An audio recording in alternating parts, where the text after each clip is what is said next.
Ailem Samsunlu. Ben de 19 Mayıs Üniversitesi'nde fizik okudum. Orada fizik okurken bilgisayarla uğraşmaya başladım. Ve sonra işte o benim üniversite sonrası mesleğim oldu. İstanbul'a geldim. Şu an aslında front-end developer olarak çalışıyorum.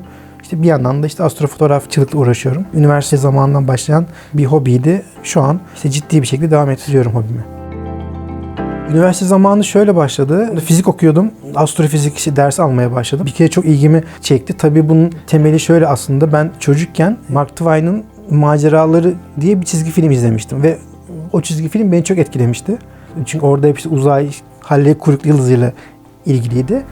Ve tabii fiziği de sevdiğim için, fizik okuduğum için ve sonra astrofizikte birleşince bende bir şey oldu. Artık hani bir merak uyandı ciddi anlamda ve sonra da üniversitede çok güzel bir ekip kurduk. Bu ekiple işte astronomi kulübünü kurduk önce. Sonra astronomi kulübüyle işte Türkiye'nin 5. üniversite gözlemini yaptık. Yani benim için artık hani bir hobi ya da bir ilgiden ziyade böyle bir hayat biçimi haline gelmişti astronomi. Yani hani öyle başladı aslında.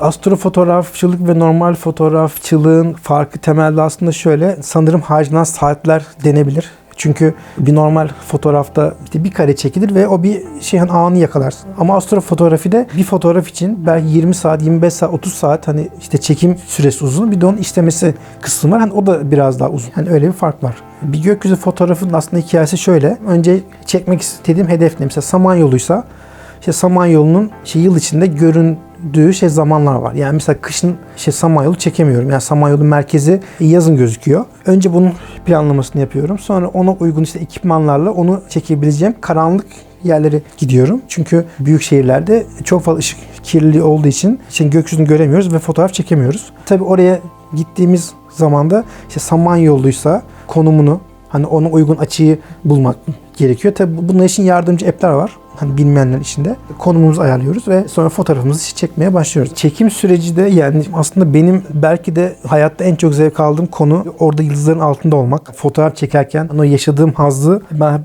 başka hiçbir yerde yaşayamıyorum. Ya illaki bir sorunlar, bir takip sorunlarımız oluyor.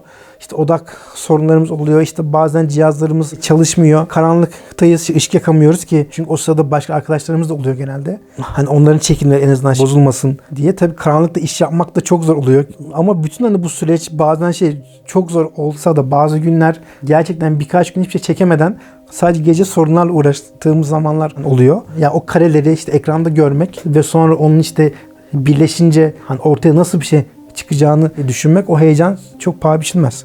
Ve bir de orada görünmeyen bir şeyi sonuçta gördün, onu çekti, sonra onu insanlarla paylaştın. İnsanlar onu mesela bazıları çok etkileniyor. Hele ufak çocuklar hani çok büyük heyecan duyuyorlar. Bunlar hakikaten gerçek mi? Bunlar var mı? Ya bu hislerin bütünü sanırım o hazzı seviyorum biraz da.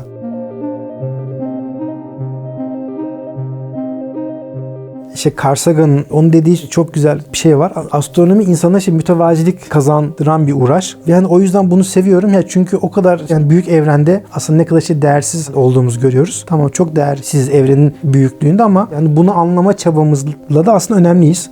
O küçük halimizde bu kocaman evreni anlamaya çalışıyoruz. Ben de bir bilimsel olarak hani bunu yapamasam da en azından bir hobi olarak astrofotoğrafiyle uğraşıyorum. İnsanların gökyüzüne bakmasını öneriyorum. Çünkü özellikle büyük şehirde yaşayanlar çok kaybediyorlar gökyüzüne bakmadıkları için. Orada çok güzel güzellikler var. Bence kafalarını biraz yukarı kaldırsınlar ve o güzelliğin keyfine varsınlar.